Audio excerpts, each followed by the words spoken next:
Jeb Bush sparking a Twitter debate, telling a New Hampshire newspaper this week people should work longer hours. Former Secretary of State Hillary Clinton responding by tweeting, "Anyone who believes Americans aren't working hard enough hasn't met enough American workers." Also posting this graph from left-leaning Economic Policy Institute showing hours worked rising over the years as wages remain stagnant. In response, the former Florida governor tweeting again, "Anyone who discounts 6.5 million people stuck in part-time work and seeking full-time jobs hasn't listened to working Americans," at Hillary Clinton.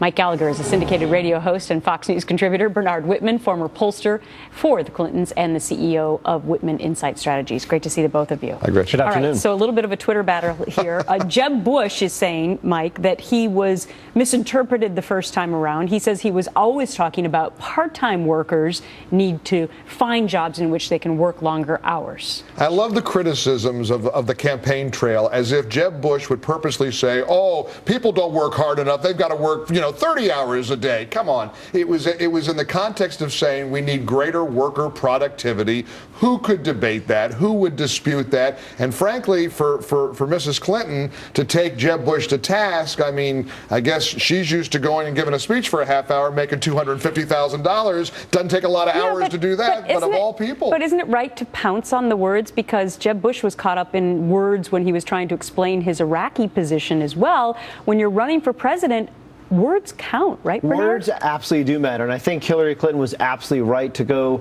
and point out what Jeb Bush said. Here are the facts. The facts are Americans have never worked longer hours, number one. Number two, corporate profits all-time high. And three, productivity is an all-time high, all at the same time where wages have been stagnating for years. And in fact, those part-time workers that Jeb Bush was allegedly talking about, their wage growth has been flat for a decade. Okay, but do you agree with what he was actually trying to say, that we need to find more work for part-time workers? Sure, I do support that, but the bigger issue is the fact that wages have not gone up commensurate with profits of corporations. I think people should be able to get decent work, decent pay for their work. That's this ideological divide. This is the attack on the 1%. This is the we demand $15 an hour theme of Democrats. They like this ginning up this sort of phony outrage about the workplace. I mean, Gretchen, it's logical to say if you're a part-time worker and you want a full-time opportunity, shouldn't that opportunity await you? That's what Governor Bush was saying. Okay, billionaire businessman and presidential candidate Donald Trump